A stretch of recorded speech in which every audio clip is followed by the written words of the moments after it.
Welcome to the Jill on Money Show. It's Wednesday, March 5th, and we are here trying to help take the mystery out of your financial life.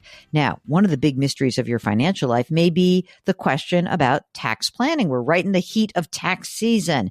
Maybe some of you already got your refunds. Oh, you know, I hate a refund. But maybe you want to know how you can do better next year. Well, I've got a great idea if that's you. You should join us for our webinar tomorrow night.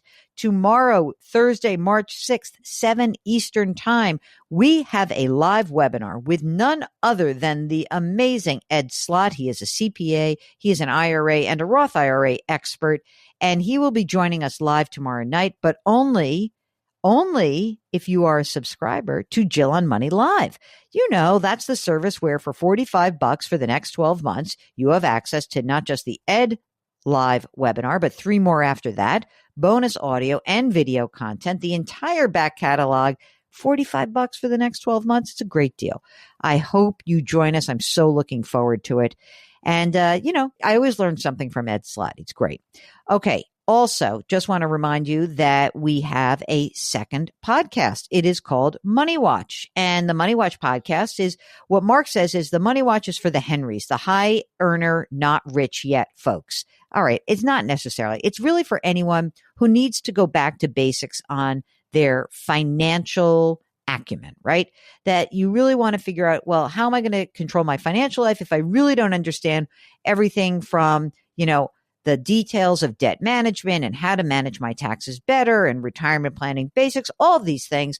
That's what we're doing on the Money Watch podcast. It drops on Saturdays and Sundays. You can subscribe to it wherever you get your podcast. I'll tell you more at the end of the show. Right now, I have kept Rita from the Pacific Northwest waiting for far too long. Hello, Rita. How are you? Hi, Jill. Thanks for having me on. Of course. What's going on? Well, my husband and I were getting closer to retirement, but our time frame may become accelerated. Mm-hmm. We're going to have a gap between retirement and Social Security. We're going to try to hold out until we're 70 to take Social Security. Okay. And I really just want to make sure that, you know, we're not going to make any unforced errors. Oh, yeah. You know what? I love that because I feel like as an aging athlete, the things that I've done stupidly in my life are usually the unforced errors. That's the one I dwell on. I know I shouldn't, but I do. So I like to minimize those as well. So are both you and your husband working currently? Yes. I have already stepped back to half-time to practice for retirement. Oh, I love that. How's that going?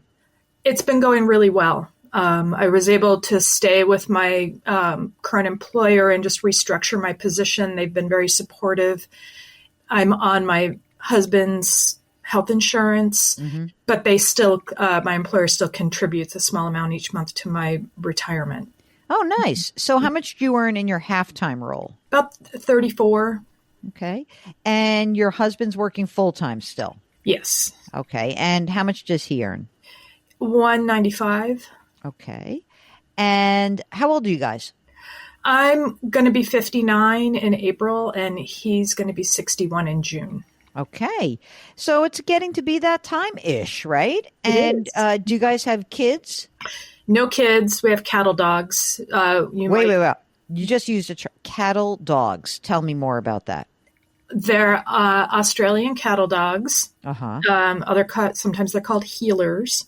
And they're a very high energy breed that likes to manage their people. You said plural. How many? 2 right now. Yeah. How have you and your husband saved to take care of these cattle dogs? Well, we are pretty, compared to a lot of your callers, I think we're pretty simple. Okay, I like simple. We have the bulk of our money in a pre-tax accounts. We have 2 small Roths, but it's 20,000 combined. But overall, so we have about 1.2 million in pre-tax accounts, the bulk of which is in my husband's 401k. Mm-hmm. Okay, that's great. Any after-tax savings in a brokerage account or savings checking CD kind of stuff? Our rainy day fund got nailed this year, so it's down to about $12,000. It rained. Oh dear. Okay, sorry to hear that. Yeah. Brokerage account? Nope. Okay. And will either of you be entitled to a pension? Yes. Oh, My tell us husband, about that. yeah, my husband will have a pension of about 50,000 Ooh, when would that be payable to him? At what age? when he retires. So Oh, so he's already good for that. Like he's if it already were, eligible. Yeah. okay, great. And when you're both 70, tell us about the Social Security benefit that you'll be entitled to. So at 70, my husband's will be about 5,500 a month. 55,000 a year. Okay, thank you. Mine will be about 30,000 a year. Okay. Now, let's say that he pulls the plug right this second. He's like, Mhm. I'm done. I'm out of here. Right? Yes. He's 61. Tell us about what the health insurance situation would be for you guys. What would the game plan be? It would continue from his employer. And So you'd be able to have that. we would have that. It would just Oh. shift from the employer, paid side to we would pay it. So I have budgeted in our retirement budget about $800 a month to Oh, cover. but that's huge, isn't it? Just to have the knowledge that you could do that, right? It is, yeah. It's the thing that allows us to retire early for sure. So the retirement budget, what do you think you'd like to have for your monthly or annual spend? Well, because I'm a spreadsheet girl, I've been tracking our spending in anticipation of this for the last 3 years.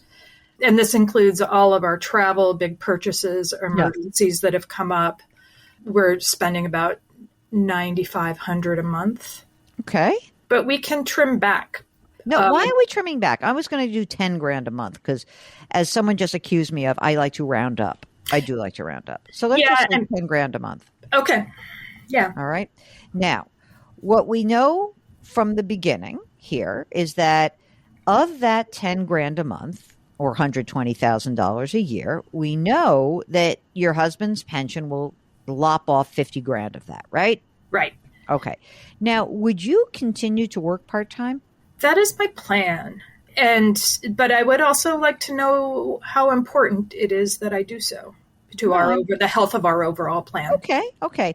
So what we're really trying to solve for right this minute is if you need 10 grand a month and you've got or 120 grand a year and you got 50, you're saying, what do we need to do to like bridge the gap for that $70,000, right? Yes. And so there's a few different ways to think about it. One is you could say, well, let's say I'm going to do like very simple. This is like arithmetic, not higher math. But let's just say that you were taking out 100 grand a year from that pre-tax account for the next 9 or 10 years, right?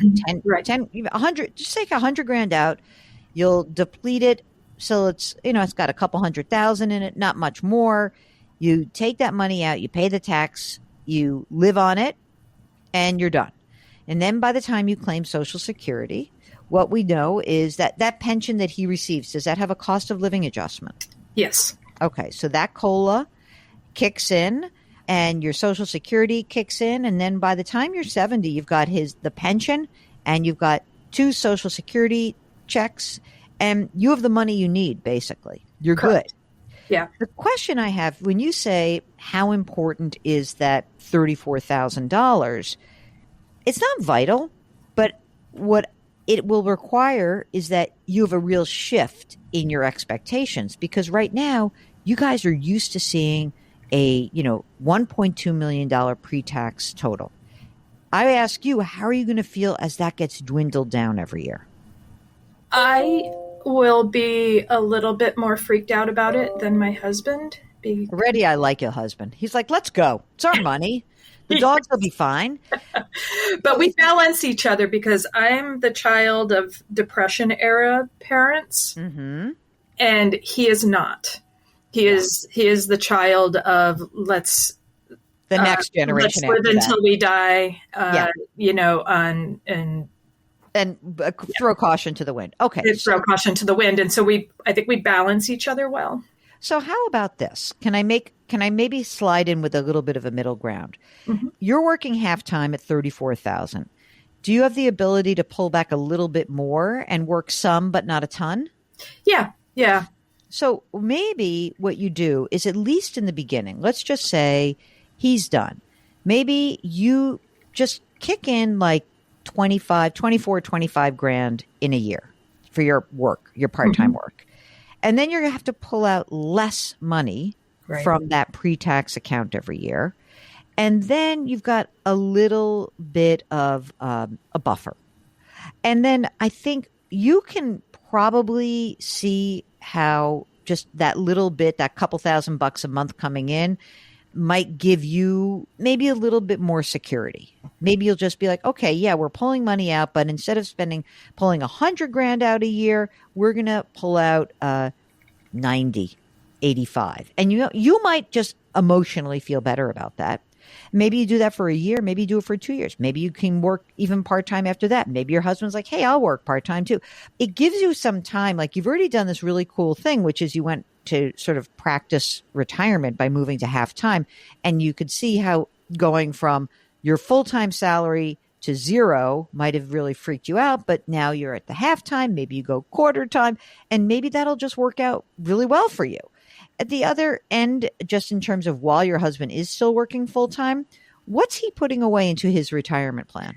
Well, we just changed because the rainy day fund got depleted and because we were getting closer, we just pulled that back. Good. We were maxing it out to basically reduce our taxable income now. Yep. But now we've dialed it back to just enough to get the match. Perfect. It's exactly what I was going to suggest. You don't even need me. You're done. Really, this is very good. One other thing that we just didn't talk about is your home. How much is your house worth? About $550. Do you have a mortgage that remains? Just about 80. And the interest rate's 2.75. Do you want to stay in this place? Yeah, we've done the love it or list it analysis on it twice and remodeled to make it the way we want it to be. And so this is it. This is the house.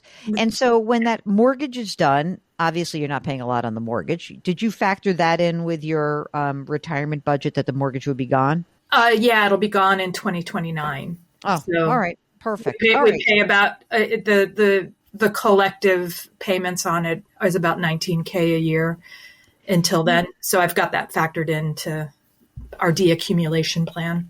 I love that. What I would be very clear about is you're not the type of people that I think need to convert a retirement plan into a Roth. I know that some people might think you should be.